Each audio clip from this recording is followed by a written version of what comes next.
नमस्कार साथियों। तो हम पॉलिटी में प्रस्तावना पढ़ रहे थे। इसी क्रम में हमने जो चीजें समझी, जो इसमें पहला सा, हम भारत के लोग, भारत को एक संपूर्ण प्रभुत्व संपन्न समाजवादी पंथ निरपेक्ष लोकतांत्रिक गणराज्य। तो ये जो पूरी लाइन थी, इसमें से हमने जो दो तीन चीजें पहले समझी, हम भारत के लोग। दूसरा उसमें हमने क्या समझा? दूसरा उसमें हमने समझा समाजवाद। तीसरा हमने पंथ निरपेक्षता समझी। ठीक। उसके बाद चौथी जो चीज हमने समझी थी, वो ये समझी थी कि अक्सर एक डिबेट चलती। वो डिबेट क्या चलती कि ये दो शब्द समाजवाद या पंथ निरपेक्षता, इनका होता है हर बार डिबेट जो अक्सर चलती रहती है कि इनको संविधान या प्रस्तावना से हटा देना चाहिए। तो हमने वो विवाद समझा, क्या विवाद है और इनको हटाया जाना चाहिए या हटाया नहीं जाना चाहिए, वो विवाद भी हमने समझा। जो चौथी चीज है जिस पर आज हम देखेंगे, अगली चीज, वो है एक वर्ड जब हम ये पढ़ते हैं, जब हमने प्रस्तावना पढ़ी तो हमने क्या पढ़ा? हम भारत के लोग, भारत को एक संपूर्ण प्रभुत्व संपन्न। तो आपने जो ये एक शब्द दूसरा आया है, क्या आया? सॉवरेन वर्ड आया। सॉवरेनिटी, संपूर्ण प्रभुत्व संपन्न, ये संप्रभुता एक शब्द आता है यहां पे जब हम पढ़ते हैं। क्या मतलब हुआ इसका? क्या अर्थ इसका क्या होता है संप्रभुता का? देखिए, आप में से जो भी लोग तैयारी कर रहे हैं यूपीएससी और भी दुनिया भर अलग अलग गवर्नमेंट एग्जाम्स की, तो दो तरह के लोग हैं आपकी तैयारी में। पहले वो जो यूपीएससी की तैयारी कर रहे हैं कि उन्हें ये तैयारी पसंद है, उन्हें हिस्ट्री पढ़ना अच्छा लगता है, उन्हें ज्योग्राफी पढ़ना अच्छा लगता है, बहुत सारे सब्जेक्ट पढ़ने को मिलते हैं, आपको पॉलिटी पढ़ने को मिलती है, आपको एथिक्स पढ़ने को मिलता है, और कई तरह के सब्जेक्ट, एनवायरनमेंट आपको पढ़ने को मिलता है, साइंस एंड टेक पढ़ने को मिलता है, इकोनॉमिक्स पढ़ने को मिलती है। तो एक पूरा ज्ञान का समुद्र है जिससे होकर आप गुजरते हैं। तो वो लोग जिनको ये पढ़ना लिखना अच्छा लगता है वो तैयारी कर रहे हैं, और दूसरे वो जिनको एक स्वभाव है उनका कि नीति निर्देशन में और इन सब चीजों में जाना है। तो एक तो पहले तो वो लोग हैं जो तैयारी इसलिए कर रहे हैं कि उन्हें तैयारी पसंद है और एक उनका नेचर है, एक स्वभाव है कि वो एक अच्छे प्रशासक बन सकते हैं और उनके अंदर में इंटरनल है। दूसरे वो लोग हैं जिनके पापाओं ने जबरदस्ती उनको भेज रखा है, क्या? तैयारी करने के लिए। तो पहले वो लोग हैं जो अपनी तरफ से आए हैं, और दूसरे वो हैं जो जिनको पापा लोगों ने जबरदस्ती भेज रखा है कि जाओ तुम्हें तैयारी यूपीएससी की करनी है, तुम्हें तैयारी एसएससी की करनी है, या तुम्हें इंजीनियरिंग करनी है। तरह तरह की चीजें पापा लोगों के दबाव में आकर वो लोग करते हैं। अच्छा, ये बड़ी अजीब बात है। ऐसा क्या होता है कि ये पापा लोग किसी को तो उसके मन की नौकरी नहीं करने दे रहे और किसी को तो उसके मन की शादी नहीं करने देते? तो ऐसा करते क्यों है ये? एक बड़ी अच्छी अमेरिकन सोशियोलॉजिस्ट है नैन्सी कोडोरो। क्या? नैन्सी कोडोरो, ये अमेरिकन सोशियोलॉजिस्ट हैं एक। इन्होंने एक बड़ी अच्छी बुक लिखी। बुक का नाम है the reproduction of mothering. The reproduction of mothering, बड़ी अच्छी बुक है। इसको आपको पढ़ना चाहिए। इस बुक को, दरअसल ये एक सोशियोलॉजिस्ट है, इस बुक में इन्होंने क्या किया, सिगमंड फ्रॉइड की जो थ्योरी है साइको एनालिसिस, उसको फेमिनिज्म के नजरिए से उन्होंने देखा और उस तरीके से साइको एनालिसिस को डिफाइन किया। अब इस बुक में वो कहती क्या है, देखिए, समझते हैं इसको, क्यों पापा लोग ऐसा करते हैं। तो इसमें उन्होंने जो बात कही वो क्या कही उन्होंने कहा कि दरअसल महिलाओं में दो बायोलॉजिकल कैपेसिटीज होती हैं। पहली ये कि एक बच्चे को जन्म देने की क्षमता, एक बच्चे को जन्म देने की क्षमता। दूसरी उनकी जो कैपेसिटी है, पहली है चाइल्ड बियरिंग और दूसरी है लैक्टेशन कैपेसिटी। लैक्टेशन अर्थात उनकी स्तनपान कराने की क्षमता। ये दोनों किसी भी महिला की बायोलॉजिकल कैपेसिटीज हैं। इसके चलते हुआ क्या, दुनिया भर के समाजों ने किया, दुनिया भर के समाजों ने एक बच्चे की परवरिश का पूरा जिम्मा सिर्फ और सिर्फ महिलाओं को सौंप दिया। क्या किया? दुनिया भर के समाजों ने एक बच्चे की शुरुआती देखभाल, उसकी पूरी परवरिश का जिम्मा एक मां को, एक महिला को सौंप दिया।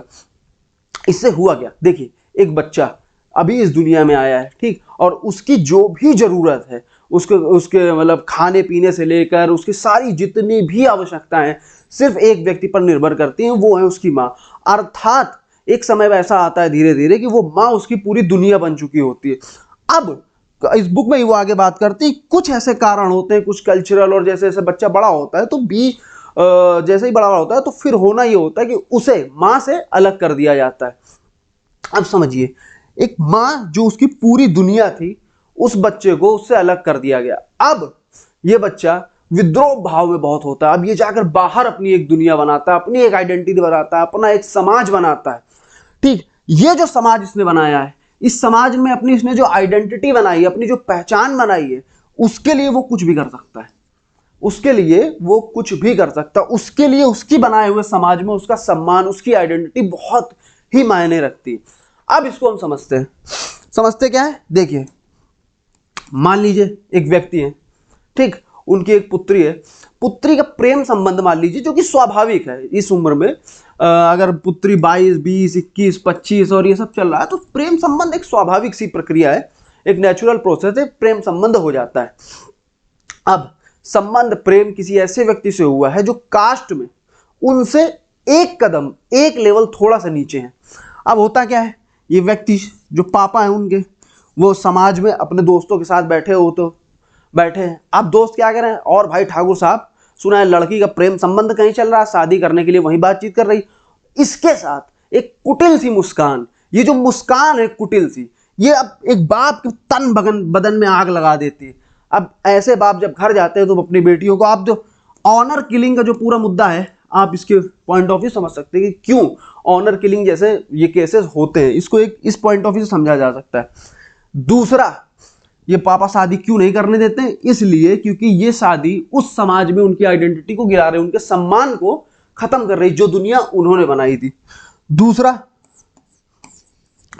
कि पापा मन की नौकरी क्यों नहीं करने देते, हमें बनना था फोटोग्राफर, पापा बना रहे हैं इंजीनियर, हमें बनना था ये, पापा बना रहे हैं IAS। ऐसे बहुत से केसेस, आप में से बहुत से ऐसे लोग होंगे जो सिर्फ इस दबाव में आकर तैयारी कर रहे हैं कि पापा ने दबाव डाल रखा है।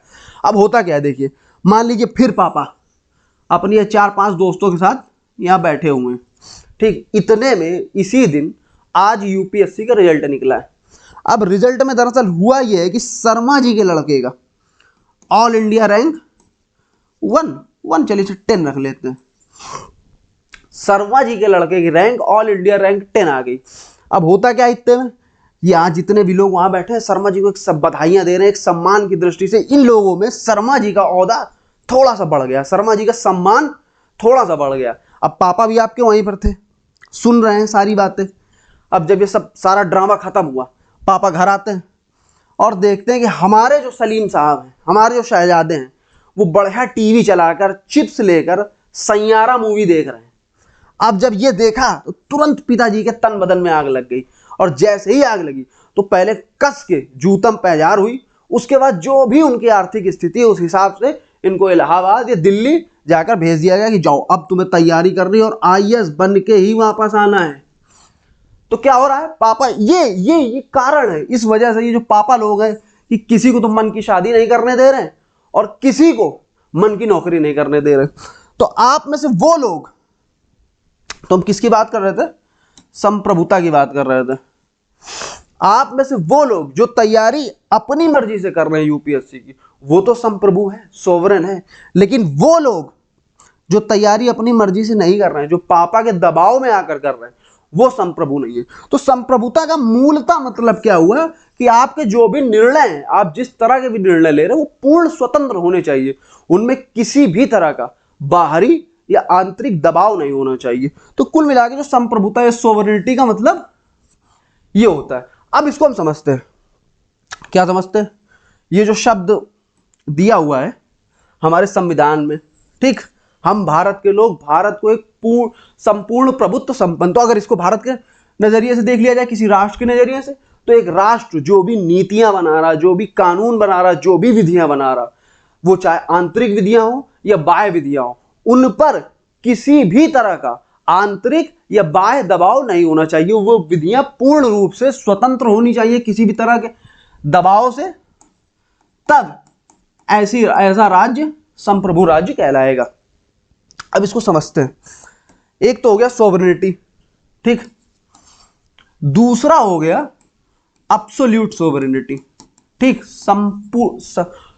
संपूर्ण प्रभुत्व संपन्न जिसकी हम बात कर रहे हैं। क्या ऐसा पॉसिबल है, क्या व्यवहारिक रूप से, सैद्धांतिक रूप से तो बात हमने समझ ली, सैद्धांतिक रूप से मामला कुल इतना है कि एक राष्ट्र जो अपनी नीतियां बना रहा है, राष्ट्र अपना जो कानून बना रहा है, उन नीतियों या उन कानून को बनाने में किसी तरह का बाह्य या आंतरिक दबाव नहीं होना चाहिए, सिद्धांत ये कहता है, ठीक, उसके बाद आते हैं प्रैक्टिकलिटी पे, व्यवहारिक मामला क्या है इसको तो थोड़ा समझते हैं। देखिए, जैसे जैसे ग्लोबलाइजेशन बढ़ता है ना, वैश्वीकरण, वैसे वैसे राष्ट्र एक दूसरे से संपर्क करते हैं, एक दूसरे से व्यापार करते हैं, और इकोनॉमी पूरी की पूरी हर राष्ट्र की कॉम्प्लेक्स होती है और इंटर कनेक्टेड इकोनॉमी डेवलप होती है। और इंटरकनेक्टेड जब इकोनॉमी डेवलप होती, ऐसे में किसी भी राष्ट्र के लिए यह असंभव है कि उसकी संपूर्ण नीतियां संपूर्ण प्रभुत्व संपन्न हो या उन पर किसी भी तरह का बाह्य आंतरिक दबाव ना हो। समझते हैं इसको थोड़ा सा। मान लीजिए सिंधु घाटी सभ्यता के गांवों को ले लेते हैं, है ना, थोड़ा सा सरल तरीके से समझेंगे। सॉरी। मान लीजिए एक गांव जो हो गया, ठीक, अब ये गांव है, मान लीजिए एक विलेज 1 डाल देते हैं। इसकी जो इकोनॉमी वो क्लोज्ड इकोनॉमी, अर्थात इनको जितनी भी चीजें चाहिए, गेहूं से लेके अनाज से लेके जूते चप्पल से लेकर दूध घी से लेकर हल बैल से लेकर सारी चीजें इस गांव में खुद ही उत्पादित होती। ठीक, एक दूसरा गांव और ले लेते हैं, इसको हम कर देते हैं विलेज 2। ठीक, ये विलेज 1 हो गया। इस गांव की भी यही हालत है, जितनी भी आवश्यकता है, आवश्यकता की सारी वस्तुओं का उत्पादन इस गांव में भी हो रहा है। ठीक, चलिए एक गांव अच्छा और ले लेते हैं, इस गांव को विलेज 3 कर देते हैं। इनका भी वही हाल है कि जितनी भी आवश्यकता है, आवश्यकता की सारी वस्तुओं का उत्पादन ये खुद ही कर ले रहे हैं। अब आप समझिए, इन गांवों में जो भी नीतियां बनेंगी, जो भी विधियां बनेंगी, जो भी कानून बनेंगे, वो किसी तरह का दबाव नहीं होगा दूसरे गांवों का, या किसी तरह का बाह्य दबाव तो नहीं होगा, आंतरिक दबाव होगा। उसकी चर्चा हम बाद में करेंगे। अगर किसी तरह का आंतरिक दबाव होता है, पहले तो हम बाह्य दबाव को समझते हैं बात को। ठीक, तो इन गांवों में आपस में किसी तरीके का बाह्य दबाव नहीं होगा। अब इसको थोड़ा सा आगे बढ़ाते हैं। आगे किस तरह से बढ़ाते हैं? मान लीजिए ये एक गांव है, इस गांव की महारत हासिल है। महारत किस चीज में हासिल है? कि ये जूतियां बड़ी अच्छे बनाते हैं। अब आप जूते हम लेंगे नहीं, क्योंकि सिंधु घाटी सभ्यता के गांव है, तो ऐसा कुछ है नहीं मामला कि वहाँ नाइकी वगैरह कुछ हो रहा होगा। नाइकी, पूमा, एडिडास, रिबॉक, आप जो भी पसंद हो, नाइकी का जॉर्डन आपको, तो उस तरीके का मामला नहीं है। लेकिन ये गांव माहिर है जूतियां बनाने में, एक से एक प्यारी और खूबसूरत और मजबूत जूतियां बनाने में माहिर है। अब दूसरे गांव को भी कुछ ऐसा खास दे देते हैं। क्या दे दिया जाए? चलिए मान लीजिए हल, है ना, हल। इस गांव की महारत ये हासिल है कि हल बहुत ही मजबूत हल बनाते हैं। ठीक, ताकि उसका उपयोग करने में बड़ी आसानी हो। हल्का, मान लीजिए हल्का और मजबूत दोनों हल बना, ताकि बैलों को खींचने में ज्यादा मेहनत न करनी पड़े, हल भी मजबूत है और जुताई का काम भी बहुत अच्छे से हो। तो इस गांव की महारत हो गई हल बनाने में। तीसरा एक गांव और हमने ले रखा था, इसको हम क्या दे देते हैं? मान लीजिए गाय बैल वगैरह, इनकी डेयरी इंडस्ट्री बहुत अच्छी है। गाय बैल और ये सारी चीजें हैं, है ना, दूध उत्पादन और इस सब में इन गांव में महारत हासिल है। दूध वगैरह बहुत होता है इनके पास। अब देखिए, ये गांव भी ऐसा नहीं कि हल नहीं बना रहा, ये गांव भी ऐसा नहीं कि जूतियां नहीं बना रहा, ये गांव भी ऐसा नहीं कि हल जूतियां बाकी चीजें नहीं बना रहा। सारे गांव की सारी चीजें बना रहा, आपस में बना रहे हैं। लेकिन अंतर ये आ रहा है, ये गांव जूतियां ज्यादा कम रिसोर्सेस में, इकोनॉमी का देखिए सिंपल सा प्रिंसिपल है, इकोनॉमी इकोनॉमी जिस प्रिंसिपल पर काम करती है, वो मिनिमम रिसोर्सेस का यूज करके मैक्सिमम आउटपुट को लाना चाहती है। इकोनॉमी इस प्रिंसिपल पर काम करती है। तो ये जो जूतियां ये बना रहे हैं, इन गांव की खासियत ही यही है, ये जो जूतियां बन रही कम रिसोर्सेस का यूज करके अच्छी जूतियां बना रहे हैं। यहां क्या हो रहा है? कम रिसोर्सेस करके ज्यादा अच्छे हल और वो बना रहे हैं, कम रिसोर्सेज यूज हो रहा है। और इनके यहाँ की गाय और बैल और ये सारी चीजें बहुत उन्नत किस्म के हैं, दूध बहुत उन्नत किस्म का है, घी यहाँ बहुत अच्छा है और उनको लागत बहुत कम है। तो ये जो सारी चीजें हैं, अब क्या हुआ? तो मान लीजिए ये आपस में ये व्यापार करना स्टार्ट कर देंगे। ये सोचेंगे क्यों ना हम ऐसा करें, आप हमारे लिए पास से ले लीजिए जूतियां, हम आपके पास से ले लेते हैं हल। आप हमारे पास से ले लीजिए जूतियां, हम आपके पास से ले लेते हैं क्या? बैल, गाय या दूध, घी, इस टाइप की चीजें। और ये आप हमारे पास से ले लीजिए हल, हम आपके पास से ले लेते हैं ये गाय। अब ये क्या हुआ?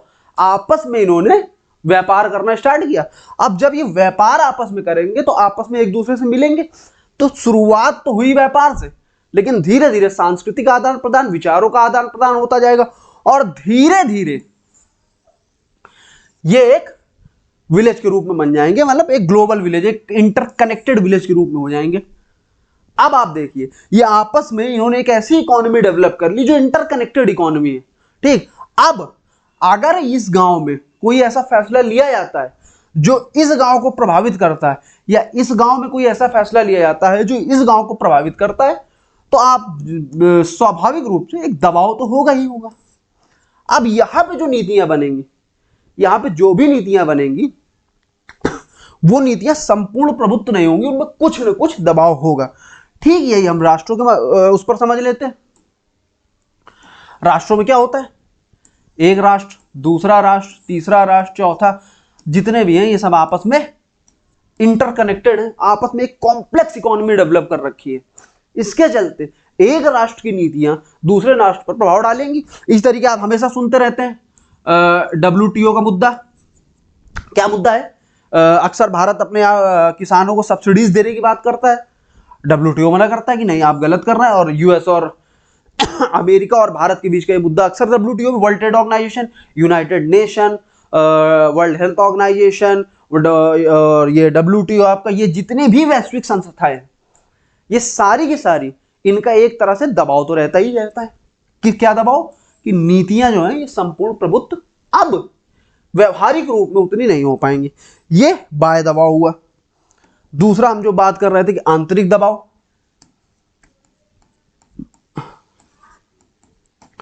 आंतरिक दबाव का मामला भी समझ लेते हैं। अर्थात एक राष्ट्र जो नीतियां बना रहा है, अर्थात संसद जो नीतियां बना रही है, संसद संप्रभु है नीतियां बनाने में कि नहीं?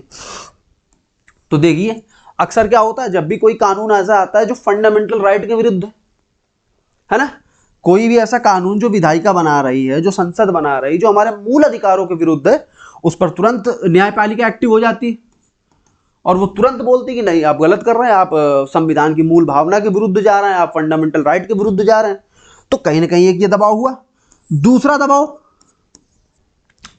सिविक सोसाइटी का, सिविक सोसाइटी का प्रेशर, आपके जो आंदोलन हो गए और ये ओपन डिस्कशंस हो गए, बस बाकी चीजें, जैसे हमने देखा था कितना बड़ा आंदोलन हुआ जब हम कृषक कानून के बिल लाए, ये सारी चीजें, तो ये आंतरिक दबाव भी हुआ।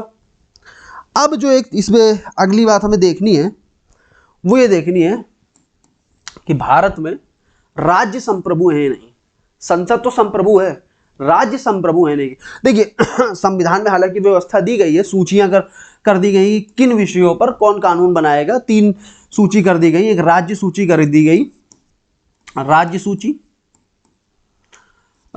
दूसरा केंद्र सूची, तीसरा समवर्ती, है ना, 3 सूचियां कर दी गई।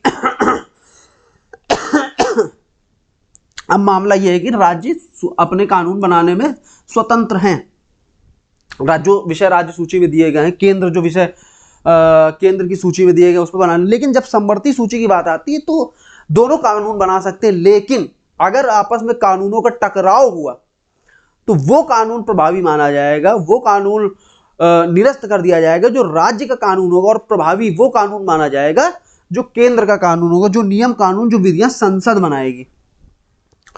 तो कुल मिला के इसमें मामला इतना ही था। इस पर संप्रभुता में संपूर्ण प्रभुत्व संपन्न, इस पर और कुछ समझने लायक था नहीं मामला, खैर वो आपने देख लिया। अगली जो बात हम करते हैं वो है लोकतांत्रिक। इसमें आगे जो हम पढ़ेंगे शब्द, एक तो मामला इसमें लोकतांत्रिक है ना, और दूसरा इसमें शब्द है गणराज्य। ये 2 शब्द हैं।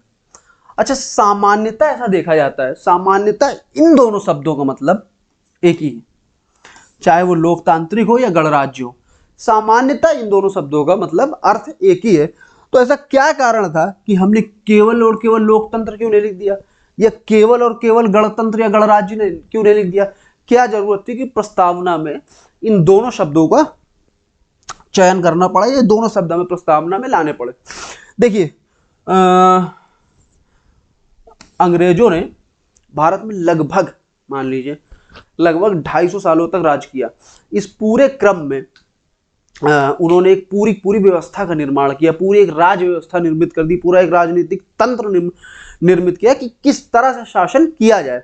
अब इसके साथ साथ जब वो पूरा तंत्र व्यवस्था निर्मित कर रहे थे तो भारतीय लोगों की भी उसमें पूरी भागीदारी थी, वो चीजें सीख रहे थे। तो एक ऐसा तंत्र उन्होंने बनाया जिसे हम पूरी तरह से समझते थे। अब जब हम संविधान अपना बना रहे हैं तो हमने दुनिया के अलग अलग संविधानों से चीजें ली, हमने ज्यादातर चीजें ब्रिटेन से ली। उसका एक कारण यह था कि ब्रिटेन की जो भी व्यवस्था थी, जो भी संसदीय प्रणाली हमने उनसे ली, वो व्यवस्था हमने उनसे इसलिए अपनाई क्योंकि उसके हम यूज्ड टू थे, हम समझते हैं कि वो तंत्र, वो व्यवस्था पूरी काम करती कैसे। तो ये जो लोकतंत्र शब्द है, ये लोकतंत्र हमने ब्रिटेन से ही उठाया है ना, लोकतंत्र हमने ब्रिटेन से उठाया। लेकिन अब एक समस्या आ रही। समस्या क्या आ रही? लोकतंत्र तो हमने ले लिया ब्रिटेन से, ब्रिटेन में दिक्कत यह है कि ब्रिटेन में जो लोकतंत्र के लिए कुछ जरूरी चीजें होती हैं, जैसे ब्रिटेन में सेपरेशन ऑफ पावर नहीं है। सेपरेशन ऑफ पावर हमने समझा था कि विधायिका, कार्यपालिका और न्यायपालिका की शक्तियों का पृथक्करण, सबकी शक्तियां बता दी जाए कि आपका आपका ये काम है। विधायिका का कार्य विधियों को बनाना है, कार्यपालिका का कार्य उन विधियों को लागू करना है, न्यायपालिका का कार्य है कि ये देखना कि जो विधि बनाई जा रही है वो संविधान के अनुरूप है वो या नहीं, और कार्यपालिका जिस तरह से विधियों को लागू कर रहा है वो संविधान अनुरूप विधि सम्मत है या नहीं, ये चेक करना न्यायपालिका का काम है। अब जब हमने सेपरेशन ऑफ पावर, ब्रिटेन में ऐसा था नहीं। ब्रिटेन में क्या दिक्कत है? ब्रिटेन में सेपरेशन ऑफ पावर नहीं। ब्रिटेन में ब्रिटेन की संसद सर्वोच्च है, और ब्रिटेन की संसद के लिए कहा जाता था कि ब्रिटेन की जो संसद है वो एक स्त्री को पुरुष और एक पुरुष को स्त्री बनाने के अलावा कुछ भी कर सकती, ये ब्रिटेन की संसद के लिए कहा जाता था। हालांकि जब ये कहा गया 300-350 साल पहले जब भी, तो समस्या ये थी कि उस समय विज्ञान ने उतनी तरक्की करी नहीं थी। आज ये कथन उतना प्रभावी है नहीं। क्यों? क्योंकि आज तो हम विज्ञान इतना तरक्की कर चुका है कि एक स्त्री को पुरुष और एक पुरुष को स्त्री में परिवर्तित कर सकता है। तो जो मामला है सर्वोच्चता का, ये सेपरेशन ऑफ पावर का, वो मामला यहां पर है नहीं ब्रिटेन में। ठीक। दूसरा जो दिक्कत आ रही थी वो क्या आ रही थी? ब्रिटेन में जो राजा है, जो किंग है, वो आज भी वंशानुगत है। क्या है? वंशानुगत है। ये दो समस्याएं आ रही थी। दूसरी तरफ कौन है? दूसरी तरफ यूएसए मान लीजिए। ठीक। ब्रिटेन ने संसदीय प्रणाली अपनाई तो अध्यक्षीय प्रणाली इन्होंने अपनाई। ठीक। अब जो जरूरी बात थी वो जरूरी है क्या थी? ब्रिटेन में यूएसए में या अमेरिका में सेपरेशन ऑफ पावर है, शक्तियों का यहां पृथक्करण है, ये मूल इनके सिद्धांत में है, ये इसको मान्यता दे रहे हैं।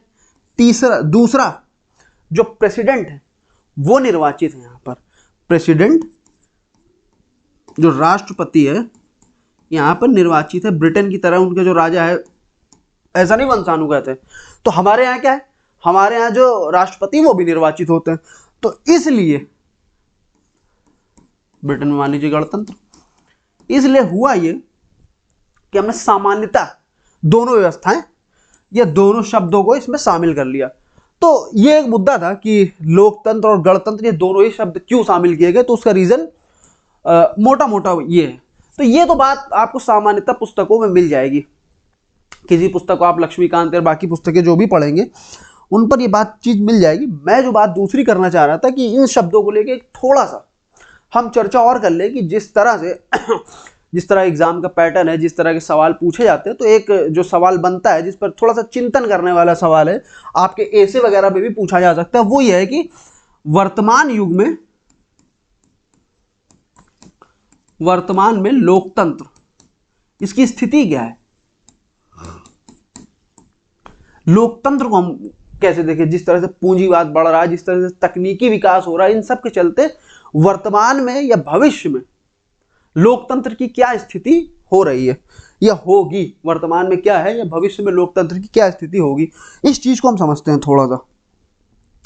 देखिए, पहला जो संबंध हम समझेंगे वो समझेंगे डेमोक्रेसी और कैपिटलिज्म का, ये संबंध हम समझेंगे। अच्छा, दो लोग हैं मान लीजिए, तो किन्हीं भी दो लोगों के बीच के संबंध को आप कब अच्छा मानेंगे? दो लोग अर्थात मान लीजिए कोई दो लोग मित्र हो सकते हैं, दो मित्र हो गए, दूसरा मान लीजिए प्रेमी प्रेमिका हो गए, ठीक। तीसरा इसी तरीके से पति पत्नी हो गए, है ना। अब आप ये बताइए कि इन दो किसी भी दो लोगों की, एक मित्र हैं, ये प्रेमी प्रेमिका है, हस्बैंड वाइफ है, पति पत्नी, इनके बीच के संबंध को आप कब अच्छा संबंध मानेंगे? देखिए, संबंध का अच्छा होने की कसौटी क्या है? कसौटी ये है कि क्या इन दोनों का संबंध एक दूसरे को उन्नति की तरफ, या एक दूसरे का नैतिक विकास, या एक दूसरे का बौद्धिक विकास ये कर रहा है, या एक दूसरे का बौद्धिक पतन, नैतिक पतन ये कर रहा है।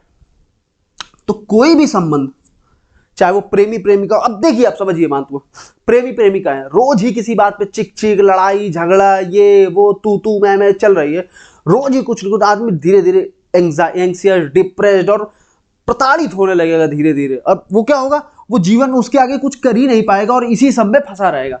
अब आप ये अच्छा रिश्ता मानेंगे? या दूसरा तरीका, दोनों ही एक दूसरे को उनके अच्छी चीजों के लिए प्रमोट कर रहे हैं, उनकी कमियों को निकाल कर रहा है और उन्हें सीखने पर और आगे प्रमोट कर रहा है, आगे उन्हें उन्नति की तरफ बढ़ाने में सहायक हो रहे हैं, मोटिवेट कर रहे हैं जहां पर उन्हें समस्या आ रही, तो ये रिश्ता ज्यादा अच्छा माना जाएगा। तो कोई भी रिश्ता तब ज्यादा अच्छा माना जाएगा जब एक दूसरे को उन्नति की तरफ ले जाएं, एक दूसरे को ज्ञान की तरफ ले जाएं, एक दूसरे को प्रकाश की तरफ ले जाएं, ना कि अंधकार की तरफ, ना कि अवनति की तरफ, ना कि वो उसको डुबा दें। ये रिश्ता ज्यादा अच्छा माना जाएगा। अब इसी को हम समझ लेते हैं कि लोकतंत्र डेमोक्रेसी वर्सेस कैपिटलिज्म, इनका रिश्ता कैसा है ये भी हमें देखना है ना, कि पूंजीवाद लोकतंत्र के लिए सहायक है, लोकतंत्र की उन्नति में बढ़ोतरी कर रहा है, लोकतंत्र को और सफल बनाता है, ये नहीं।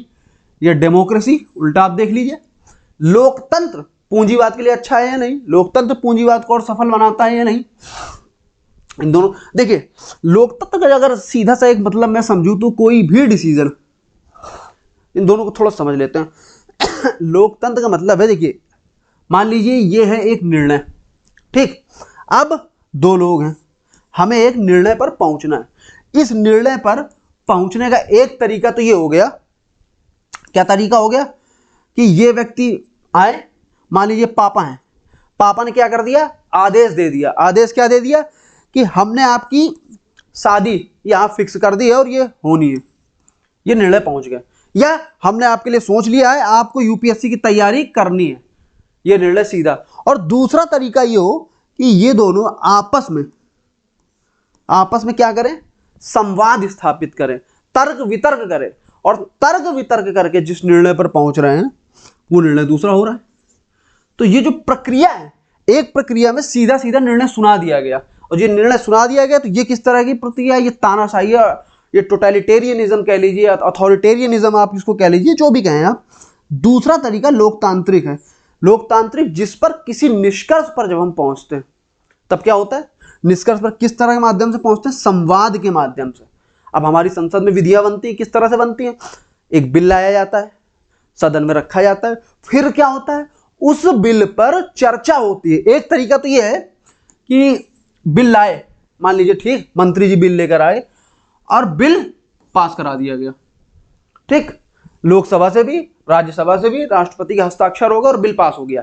एक तरीका तो ये, ठीक। तो अब इससे क्या होगा, इसमें उस बिल में या उस विधेयक में जो बातें रहेंगी उसी तरीके से पास हो जाएंगी, इस पर कोई क्या नहीं हुआ, अभी चर्चा। ये तरीका लोकतंत्र के लिए उचित नहीं माना जाता, या ये तरीका, इसको आप सामान्यतः लोकतांत्रिक तरीका तो नहीं ही कहेंगे। दूसरा तरीका क्या है, दूसरा तरीका यह है कि सदन में एक विधेयक लाया गया, सदन पर रखा गया, अब जो अगला चरण होगा वो ये होगा कि इस पर चर्चा होगी।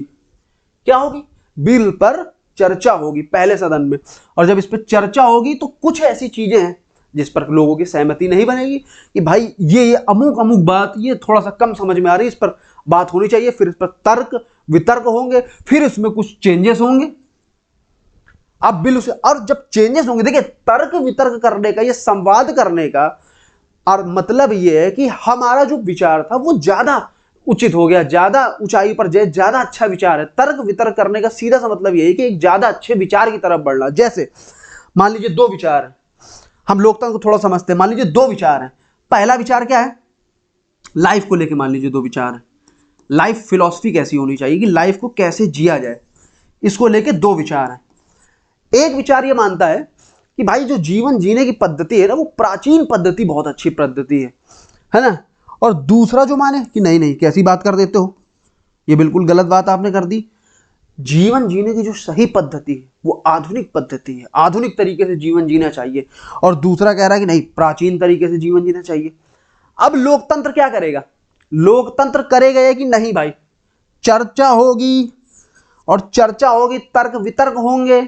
अब जब तर्क वितर्क होंगे तो कुछ चीजें, फिर उसके माध्यम से एक फाइनल तीसरा विचार आएगा, एक विचार तीसरा आएगा, ये फाइनल विचार होगा। और इसमें कुछ चीजें प्राचीन लाइफ की भी होंगी और प्राचीन जीवन पद्धति की, और कुछ चीजें मॉडर्न लाइफ की भी ले लेंगे।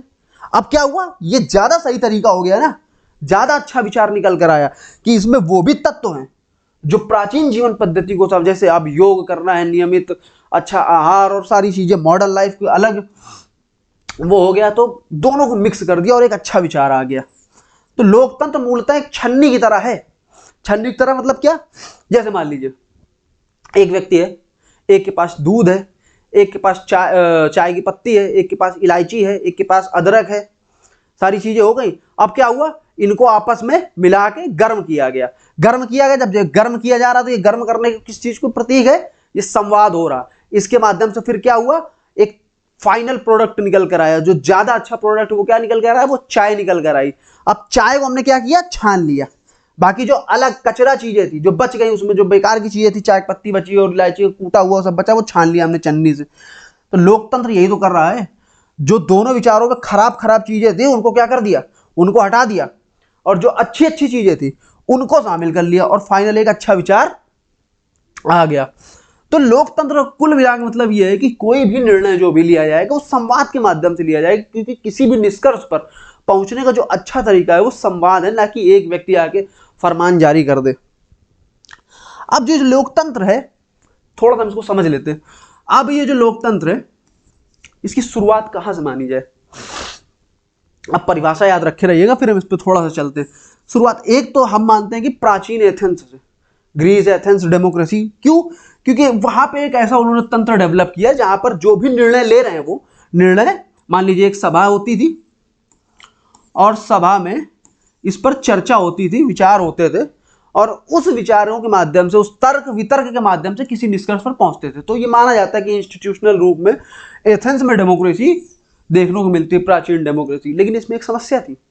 समस्या क्या थी, सभी लोगों को इस पूरी प्रक्रिया में पार्टिसिपेट करने का या सहभागी होने का अधिकार नहीं था। जैसे मान लीजिए महिलाओं को नहीं था, है ना, फीमेल्स को नहीं था, और किसको नहीं था, गुलामों को नहीं था, स्लेव्स को नहीं था। तो ये ज्यादा उचित तरीका मान, लेकिन हाँ शुरुआत यहां से अक्सर मानी जाती। लेकिन हम अब कुछ विद्वान जो इस पर और बात करते हैं वो थोड़ा सा और पीछे जाते हैं। वो जब और थोड़ा सा पीछे जाते हैं तो एक नई तरह की डेमोक्रेसी की और बात करते हैं। वो किस तरह की डेमोक्रेसी है, उसके लिए जो टर्म चलता है वो है कैंप फायर डेमोक्रेसी, है ना। कैंप फायर डेमोक्रेसी, या ये वो डेमोक्रेसी है जो प्राचीन शिकारी और संग्रहकर्ता समाज में, हंटर्स और गैदरर्स सोसाइटी में पाई जाती थी। हंटर्स और गैदरर्स सोसाइटी में, हालांकि कुछ लोग इनके लिए बोलते हैं कि गैदरर्स और हंटर शब्द सही हो जाएगा, हालांकि उसमें डिबेट हम नहीं जाएंगे, वो क्या डिबेट है। तो ये जो कैंप फायर डेमोक्रेसी है, लोकतंत्र है। अब इसको हम समझते हैं थोड़ा सा, लोकतंत्र के लिए क्या चाहिए मामला। हमने अभी समझा कि लोकतंत्र के लिए जो सबसे जरूरी चीज है वो ये है कि किसी भी निर्णय पर हम जब पहुंच रहे हैं तो उस निर्णय पर हम वाद विवाद, तर्क वितर्क के माध्यम से पहुंचे। यहां पे क्या हो रहा है, एक समाज है, अब यहाँ पे स्त्री पुरुष समानता या स्त्री पुरुष में कोई भेद नहीं। कुछ एंथ्रोपोलॉजिस्ट मानते हैं कि स्त्री पुरुष में इनइक्वालिटी या समानता तब आनी शुरू हुई जब हल का विकास हुआ, क्योंकि हल के लिए ताकत चाहिए, हल चलाने के लिए, हल खींचने के लिए ताकत चाहिए। इससे हमने पूरी एग्रीगेरियन सोसाइटी डेवलप करी, और वो डिबेट ख्याल अलग है, हम उसको बाद में समझेंगे। फिलहाल इस समाज में लगभग सभी बराबर है। अब समझिएगा बात को, इस समाज में कोई अथॉरिटी हो नहीं सकती उसका बड़ा रीजन ये है कि इस समाज में कोई रिसोर्सेस का प्रोडक्शन वो नहीं है ना, ऐसा नहीं कि कोई मोड ऑफ प्रोडक्शन हो तो उन पर आधिपत्य करना हो। जैसे एग्रीगेरियन सोसाइटी में क्या है मोड ऑफ प्रोडक्शन, हल हो गया, बैल हो गए, खेत हो गए, खेतों पर जिनका कब्जा होगा वही तो अथॉरिटी हो जाएगी ना। यहाँ पे तो ऐसा कुछ है नहीं, खाना पीना मिल कहाँ रहा है, बढ़िया जंगल में गए, फल तोड़ा, सेब खा लिया अपना अच्छा से तोड़ के, कहीं केला वेला मिल गया वो खा लिया, अंगूर कहीं मिल गया वो खा लिया, और बस जीवन झिंगा लाला चल रहा है। अच्छा, कोई अथॉरिटी है नहीं, लेकिन ये समाज मिलकर तो रहता है समाज। अब इस समाज में जो भी निर्णय लिए जा रहे हैं वो आपस में बातचीत करके ही तो लिए जा रहे हैं, आपस में बातचीत करके, कन्वर्सेशन के माध्यम से। तो डेमोक्रेसी का मतलब ये है कि डिसीजन शुड बी मेकन बाय कन्वर्सेशन, कि कोई भी डिसीजन है वो संवाद के माध्यम से होना चाहिए। तो ज्यादा एक अच्छा ज्यादा मतलब और सही रूप में अगर डेमोक्रेसी देखने को मिलती है तो हम थोड़ा सा अगर और पीछे चले जाए प्राचीन समाज में तो वहां ज्यादा अच्छी तरीके से देखने को मिलती है। लेकिन एक इसकी समस्या है, ये बैंड्स में रहते थे, ये समाज छोटा है, छोटा मतलब एक नंबर है, एंथ्रोपोलॉजिस्ट है, उन्होंने एक नंबर दिया, रॉबिन डनबर करके हैं, तो वो डनबर्स नंबर बोलते हैं 150। इनका मानना है कि कोई भी व्यक्ति मतलब 150 लोगों से ग्रुप से ज्यादा ऊपर नहीं रह सकता है। 150 लोगों ग्रुप, अगर ग्रुप 150 लोगों से ऊपर हो रहा तो वो टूट जाएगा, या 150 लोगों से ज्यादा लोगों से आपकी जान पहचान व्यक्तिगत रूप से नहीं हो सकती, वो डनबर नंबर दिया था। तो यहाँ पे दिक्कत क्या है, ये बैंड बड़ा छोटा है। तो ये डेमोक्रेसी जो हमें देखने को मिलती है ना, ये बड़े छोटे स्तर पर देखने को मिलती है, बहुत बड़े लॉन्ग स्केल पर नहीं है, बड़े लार्ज स्केल पर डेमोक्रेसी नहीं है। बैंड छोटे हैं, 150-200 लोगों के बैंड्स हैं, उनमें ये लोकतांत्रिक तरीका, लार्ज स्केल डेमोक्रेसी यहाँ पर अभी नहीं है। फिर धीरे धीरे वो डेमोक्रेसी कैसे डेवलप हुई उसका अपना इतिहास है, उस पर हम नहीं जाएंगे क्योंकि बहुत बड़ा हो जाएगा और लेंदी हो जाएगा लेक्चर। हम जो बात ये समझना चाह रहे थे कि डेमोक्रेसी और पूंजीवाद, इसका संबंध क्या है, और संबंध हम इस समझा था कि संबंध वो अच्छा होगा कि दोनों एक दूसरे को प्रमोट करें, दोनों एक दूसरे को बढ़ाएं। अब इसको हम थोड़ा सा समझ लेते हैं।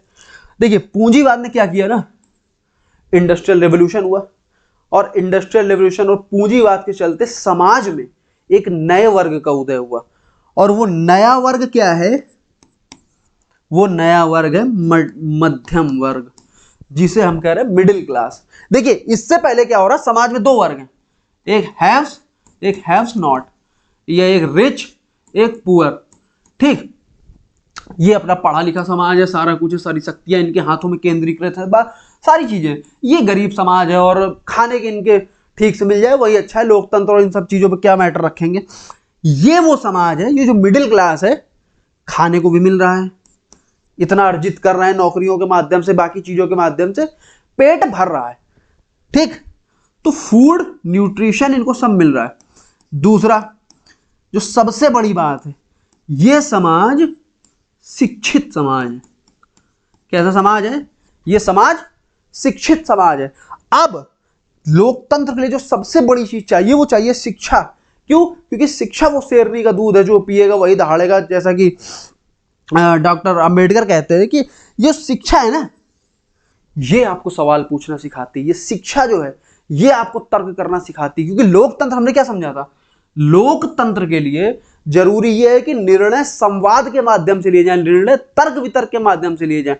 और जब किसी भी विषय पर आपको संवाद करना है, तर्क वितर्क करना है, उसके लिए उस विषय का ज्ञान, उस विषय की शिक्षा आपको होनी बहुत जरूरी। इसलिए एजुकेशन, ये शिक्षित होना लोकतंत्र के लिए बहुत जरूरी। जैसे जॉन एडम, आपने नाम सुना होगा, जॉन एडम, ये कौन थे?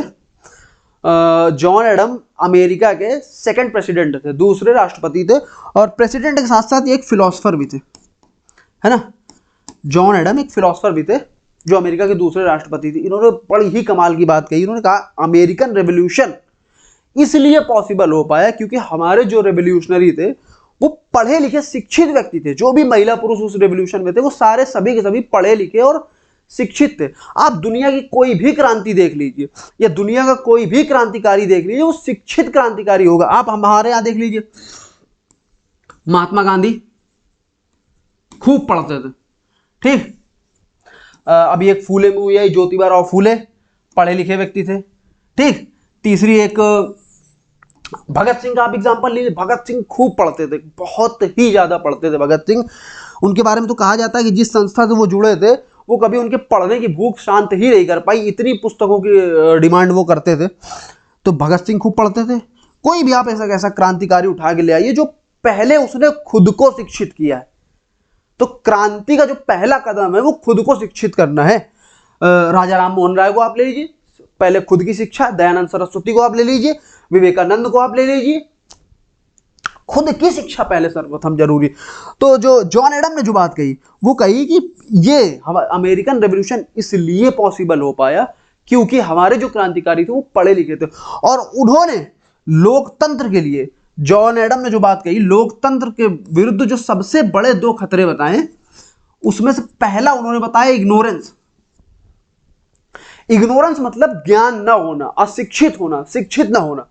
और दूसरा उन्होंने जो बात बताई वो कौन सी बताई, वो इनकंसिडरेशन बताई। मतलब इनकंसिडरेशन मीन्स कि एम्पैथी का ना होना है कि दूसरे के साथ क्या हो रहा, भैया हमें इससे मतलब नहीं, हमारा जीवन अपना अच्छा चल रहा, दूसरे क्या साथ हो रहा हमें इससे कोई खास मतलब नहीं। ये जो दो तरीके, जो लोकतंत्र के लिए जो दो चीजें खतरे में बताई जॉन एडम ने, वो ये एक इग्नोरेंस और दूसरी क्या, दूसरी उन्होंने बताई इनकंसिडरेशन। तो अब ये पूरा मामला है लोकतंत्र का, जो पूरा पूरा एक मोटा मोटा खाका है वो हमने खींच लिया कि ज्यादा जरूरी क्या है। तो हुआ क्या, हुआ ये कि कैपिटलिज्म हम जो बात कर रहे थे इसने किया क्या, कैपिटलिज्म, चलिए दूसरा लेते हैं। कैपिटलिज्म ने किया क्या, इसने पूरा एक नया वर्ग खड़ा कर दिया जिसे मिडिल क्लास कह रहे हैं। और ये मिडिल क्लास, इनको ठीक से खाना आना भी मिल रहा है, न्यूट्रिशन भी मिल रहा है, अपनी अर्निंग कर पा रहा है। वो होता है ना भूखे भजन होए न गोपाल, आप कोई भूखा ही है, पेट भर नहीं रहा। लोकतंत्र और हम क्रांति कर देंगे तो ये कुछ मामला बन नहीं पाएगा, उसके लिए चीजें पहले मिले। दूसरा ये एजुकेटेड है। तो जो सबसे बड़ा काम किया पूंजीवाद ने या इंडस्ट्रियल रेवोल्यूशन आप कह लीजिए, तो वो ये था। तो कहीं ना कहीं लोकतंत्र को बढ़ावा दे रहा है ना, लोकतंत्र को प्रमोट तो कर रहा है ना। अब दिक्कत कहां आती है, दिक्कत वहां आती है, एक और समझते हैं टर्म हम, वो टर्म है स्टेक होल्डर या share holder capitalism. Share holder capitalism, ये शेयर होल्डर पूंजीवाद। अब इसमें क्या होता है, मान लीजिए जैसे एक कंपनी है, ठीक, एक तो मैंने अपना स्टार्टअप किया, इस स्टार्टअप में पूरा पैसा मेरा लगा हुआ है, तो जो भी निर्णय होंगे मेरे होंगे, कोई बाइस पर दबाव नहीं होगा। और ये बिजनेस को जिस तरीके से चलाना, जो मेरी अपनी एथिकल और मोरल वैल्यूज होंगी उनके आधार पर मैं अपना बिजनेस रन करूंगा, मैं अपना स्टार्टअप चलाऊंगा, पहला तरीका। दूसरा ये कि बड़ा बिजनेस है मेरा, ठीक, और इसमें मान लीजिए 10-12 इन्वेस्टर आ गए, ठीक, ये क्या हो गए, शेयर होल्डर हो गए। अब इन्होंने क्या किया, पैसा इन्वेस्ट किया, पैसा इन्वेस्ट करके ये कंपनी में शेयर्स और ये सारी चीजें लेते हैं। अब इनका जो मूल काम है, ये जो पैसा ये इन्वेस्ट कर रहे हैं वो किसी नैतिकता या दयालुता या मोरालिटी इन सब के चलते नहीं कर रहे। इनका जो पूरा का पूरा मामला ये है कि भाई हमने पैसा लगाया है, हमें पैसा कमा कर दो। कुल मिला के मामला इतना है कि हमने पैसा लगाया और हमें पैसा तुम कमा कर दो। तो शेयर होल्डर कैपिटलिज्म ये मामला होता है। अब जब ये हुआ कि पैसा हमने लगाया है और हमें एक पैसा लगा दो, जैसे मिल्टन फ्रीडमैन एक बड़े अच्छे वो हैं कि उन्होंने कहा एक बात बिजनेस के लिए कि the only business of business is business, कि बिजनेस का केवल एक ही काम है और वो है बिजनेस करना। अब ये जो पूरी कंपनी है, अभी तक क्या अगर पूंजीवाद ने एक नया वर्ग खड़ा किया और सारी चीजें खड़ी करी, लेकिन अब ये पूरा का पूरा बिजनेस इनके लिए काम कर रहा है, प्रॉफिट मेकिंग पर काम कर रहा है। और जब प्रॉफिट मेकिंग पर काम करेगा तो ये बाकी समाज के लिए सोचना बंद कर देगा और ये सिर्फ और सिर्फ किसके लिए चीजें करेगा, profit profit profit profit profit. इसके चलते क्या होगा, इसके चलते ये होगा कि समाज में एक नई चीज बढ़ेगी, वो बढ़ेगी क्या, इनइक्वालिटी, है ना, पूरा लिख देते हैं। समाज में एक जो नई चीज बढ़ेगी वो बढ़ेगी क्या, असमानता बढ़ेगी। और लोकतंत्र के लिए असमानता अच्छी चीज नहीं है। ये सारी चीजें हो कैसे रही, एक शब्द और समझते हैं हम, क्रोनी कैपिटलिज्म। क्या क्रोनी कैपिटलिज्म, क्रोनी कैपिटलिज्म क्या है कि मतलब जब नेता साधारण भाषा में और बिजनेसमैन दोनों आपस में मिल जाएं और अपना फायदा देख रहा है। अब जो पूरा का पूरा सिस्टम है ना, वो पूरा प्रॉफिट पे काम कर रहा है, पूरा अपने फायदे के लिए काम कर रहा है। तो यहां पर कहीं ना कहीं जब इनइक्वालिटी समाज में बढ़ेगी तो समाज की बार्गेन करने की क्षमता घटेगी। क्यों? क्योंकि एक तरफ तो ऐसी स्थितियां बन रही हैं कि लोग, मैंने बात करी थी कि लोगों के कुत्ते भी बिस्किट खा रहे हैं, वो भी ऑर्गेनिक, और एक तरफ स्थितियां ऐसी बन रही कि ना लोगों को अच्छी शिक्षा मिल रही है, ना लोगों के पास अच्छा स्वास्थ्य है। इन सारी चीजों, तो क्या हो रहा है, इनइक्वालिटी बढ़ते, जो व्यक्ति है, जो समाज है, अपनी रोज की मूलभूत आवश्यकताओं में ही उलझा हुआ है, तो वो कहां से लोकतांत्रिक डिबेट और लोकतंत्र के लिए चर्चाएं करेगा? तो ये स्थिति कहीं ना कहीं कम अच्छी होगी। इसके लिए जो एक अलग शब्द यूज किया जाता है कि अगर सही तरीका वो होगा पूंजीवाद का, जहां पर हम सस्टेनेबल, एक नया टर्म आप ले लीजिए, एक टर्म है सस्टेनेबल कैपिटलिज्म। ये वो कैपिटलिज्म है जो डेमोक्रेसी के लिए सहायक है। इस पर क्या होगा? इस पर यह होगा कि जो भी निर्णय होंगे या जो भी हमारी बिजनेस होंगे, एंटरप्रेन्योर होंगे, जो भी स्टार्टअप होंगे, वो ग्रोथ तो करेंगे, लेकिन ग्रोथ इस बात को ध्यान पर रख के करेंगे कि सस्टेनेबिलिटी रहे, सततता बनी रहे, अर्थात वो समाज, पर्यावरण और बिजनेस, इन तीनों के बीच तालमेल रहेगा। ठीक, तो पहली एक अच्छा तरीका ये माना जाता है कि जो पूंजीवाद और लोकतंत्र जहां एक साथ साथ चल सकते हैं, क्योंकि क्रोनी कैपिटलिज्म और शेयर होल्डर कैपिटलिज्म के चलते डेमोक्रेसी और पूंजीवाद, लोकतंत्र और पूंजीवाद एक साथ नहीं चल सकते। वो कब चल सकते? जब सस्टेनेबल कैपिटलिज्म, एक बिल गेट्स ने भी एक टर्म दिया था, बिल गेट्स शायद वो बुक थी एक, कॉन्शियस कैपिटलिज्म, बड़ी अच्छी बुक है, आपको पढ़नी चाहिए। दूसरा जो है दूसरा टर्म जो चलता है वो है इंक्लूसिव कैपिटलिज्म। ये क्या है भाई? हम ग्रोथ करेंगे, विकास करेंगे, लेकिन किस सिद्धांत पर करेंगे? सबका साथ और सबका विकास, अर्थात इंक्लूसिव कैपिटलिज्म जो सबको साथ लेकर चले। ऐसा ना हो कि पूंजी समाज के एक वर्ग के हाथों में जाकर सिमट गई है, बाकी समाज तो खाने के लिए भी तरस रहा है, या अच्छी शिक्षा के लिए तरस रहा है, अच्छे स्वास्थ्य के लिए। समाज में ऐसी स्थितियां न बने कि किसी का इलाज तो एम्स में हो रहा है, एम्स जैसे बड़े 5 स्टार हॉस्पिटल्स में, और किसी को ठीक से स्वास्थ्य भी। एक मैंने अभी केस पढ़ा कि उसमें एक व्यक्ति की मृत्यु हो गई, ऑपरेशन चल रहा था और वहां पे लाइट चली गई, लाइट काफी देर तक नहीं और ऑपरेशन ठीक से हो नहीं पाया, तो व्यक्ति मृत्यु हो गया। ऐसे कई केसेस आप आते कि समय पर ऑक्सीजन नहीं, कोविड में हमने कितने केसेस देखे कि बहुत सी ऐसी मौतें हो गई जिनको समय से ऑक्सीजन ही नहीं मिला। बहुत से ऐसे केसेस हम देखते हैं जहां पर टाइम पे एम्बुलेंस ही नहीं पहुंच पाई और व्यक्ति की मृत्यु हो गई। तो ये स्थितियां ना बने। इंक्लूसिव कैपिटलिज्म जो कहता है वो कहता है कि सबको साथ लेकर चलेंगे भाई, और जब सब समृद्ध होंगे, समाज में एक वर्ग ताकतवर ना हो, समाज में लगभग सब बराबर हो, तब जाके लोकतंत्र के लिए अच्छी स्थितियां बनेंगी। तो जो पूंजीवाद और लोकतंत्र के बीच संबंध है, मैं चाह रहा था कि ये थोड़ा सा समझना हमें जरूरी है। क्यों जरूरी है? क्योंकि ये आते रहते हैं, जो मतलब जिस तरीके की परिस्थितियां, जिस तरीके के क्वेश्चंस पूछे जा रहे हैं, तो इस तरीके के प्रश्न भी पूछे जा सकते हैं। दूसरा मैं जो बात करना चाहूंगा, या मेरे ख्याल से लेक्चर आज थोड़ा सा लेंदी हो गया है, आज इतना ही रहने देते, हम फिर बाकी के लेक्चर कल बात कर लेंगे, क्योंकि थोड़ा सा ज़्यादा बड़ा हो गया लेक्चर। बाकी की बात हम कल कर लेंगे। धन्यवाद।